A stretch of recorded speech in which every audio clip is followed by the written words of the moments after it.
Kate Reardon, Public Information Director for the City of Everett, and this is the time that we have each month to talk about some of the issues that are happening right here in our community. And our first guest is Laura Wild. She's a nutrition instructor at Everett Community College. Welcome. Thank you.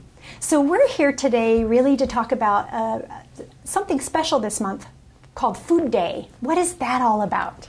This is the second year that we have a National Food Day. And Food Day is an initiative that was created by a number of nonprofit groups that were involved in our food system. And they wanted to get the message out to Americans that we should eat real food, that we should celebrate food, and that we should work towards changing our food system. Last year at Everett Community College, we had some vendors who came and did a vendor fair with local sustainable food. We had food tastings. We had students who did presentations on healthy food, and we invited the community, and we had a wonderful time. And this year we're hoping to repeat, and we're adding even more. And what day can we celebrate all this? It's Wednesday, October 24th, and our celebration at the college will be from 10 to 1. Great. And public is welcome to come? We'd love the public to come. Great. Yeah. So as a nutritionist, what is your history with food, I guess? Oh, I entered the whole arena of food because I loved food. I grew up in a home where we cooked from scratch every night. My mother canned food. We had a garden, and I just thought, what would be better than working with food? And I also enjoyed helping people, so dietetics was my first area of expertise, and I worked as a clinical director in a large hospital, working with people who are ill. I have also worked with children in a daycare setting as the director of a kitchen in Seattle called the Children's Kitchen. We did healthy meals for kids in daycare, and done a number of other things, but really it's all around food. And what's exciting now is working with students who are very interested in learning about nutrition and making changes in their personal lives. So what kind of programs does Everett Community College offer in relationship to food? We have a number of classes that we teach, including Nutrition 101, both in the classroom and online. And then I teach with Nancy Vandenberg, another instructor, a class called Sustainable Food Systems. And that class is really focused on what we can do to change our food system personally and in a community-based way. So we have a garden in front of our classroom that we grow healthy foods that we use in class. We also have a cooking lab every week where we teach students to prepare healthy, sustainable foods. It's a real hands-on class. So we hear the word sustainable a lot these days. When we're talking about food, what does sustainable mean? That's a very good question. Sustainable has become a buzzword, I think, but the original intent of the term was the ability to be carried on to future generations without harm to the environment.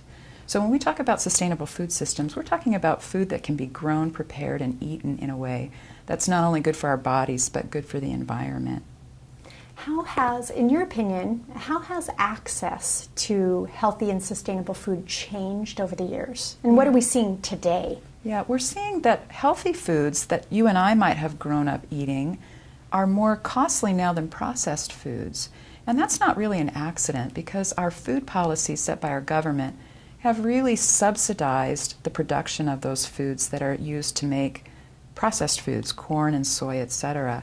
So that things like fruits and vegetables, which used to be less costly than processed foods, are now more costly. And that's one reason why our folks who have difficulty accessing healthy foods or don't have the income to access healthy foods have issues with obesity, diabetes, cancer, etc. Mm-hmm. So for someone just trying to get on track with some healthy choices, what's always your first recommendations on how to get there? The easiest, best piece of advice I can give people is just eat more fruits and vegetables. And they don't have to be the costly ones. They don't have to be out of season. It's amazing what you can do with a couple of dollars in the produce section. We live in a part of the world where we have food available to us almost year-round, fruits and vegetables. And even if you can't afford the organic ones, just eating more produce in general, there's nothing better to improve your health. Mm-hmm. So more fruits, more vegetables. A potato is a powerful source of nutrition. I think the potatoes got a bad rap during the Atkins era, but they're full of fiber, B vitamins, vitamin C. What's not to like with a baked potato, with a little sour cream on the side, right? Absolutely. So what would you say is your favorite fruit or vegetable that you like to eat or prepare? In what way would you have it? Oh, it's so hard. I mean, there's so many. I guess I would have to say seasonally. Right now, I'm in love with pumpkin. What a versatile food. You can prepare it for long-term storage. I freeze it. I bake pies with it, make muffins, but I also make a pumpkin soup that's to die for. You know, in the spring, I think about all the green things that we have. We can grow kale, lettuce, spinach during our really temperate winters. Boy, there's just no better place to live for accessibility to fresh food.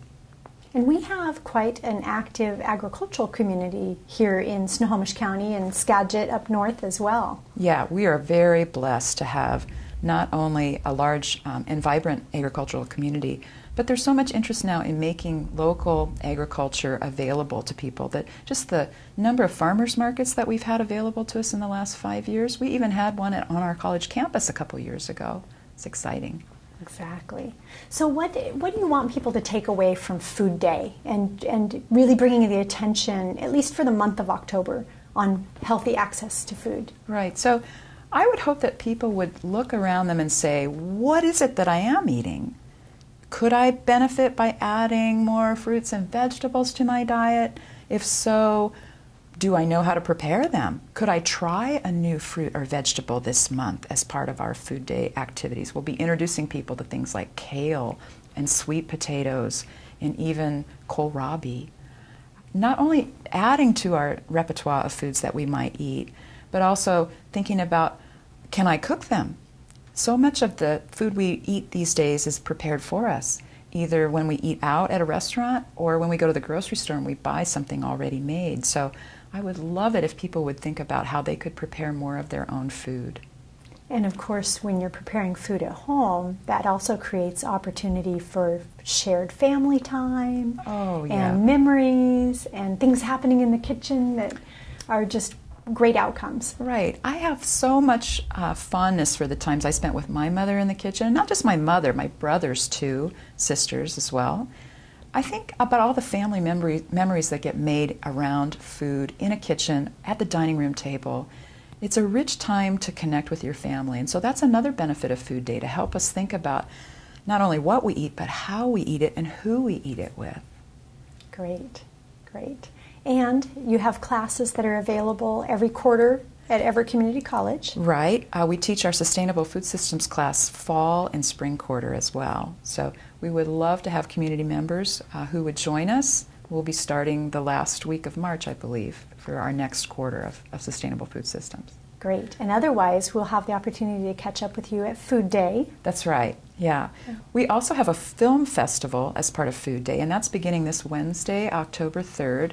We have 4 films we're going to be showing each of the first 4 Wednesdays of October. This coming Wednesday, we're going to be watching Queen of the Sun. It's a film about bees and their disappearance and what we can do to improve their habitat so they'll stick around and pollinate our food. The screenings will always be in Grey Wolf 152 at 12:30 and 6:30. We would love the public to come. We have moderators for the films. On Wednesday, we'll have Tom Lee, who is a beekeeper and organic gardener, who will be moderating that film. Our other films, October 10th, we are showing No Impact Man, about a gentleman in New York City who decides to have a very low carbon footprint in regards to his food and other things in his life. On October 17th, we'll have Dive, a story about food waste in America. And on October 24th, we'll be showing Bag It, about the use of bags in our society and how that impacts food purchases. So should we be using paper or plastic when we go to the grocery store? We should be using our recyclable, there we go, reusable bags, of course. Absolutely. Yeah. Good, good. So we've got our films on Wednesdays, we've got our Food Day celebration at Everett Community College late in the month, and then, of course, access to your staff at Everett Community College throughout different parts of the year. That's right. Thanks. Good. Thanks for joining us. It's been a pleasure. Well, thank you for joining us with Inside Everett. Our guest today, Laura Weil, had some great information on Food Day at Everett Community College, and we hope you can join her.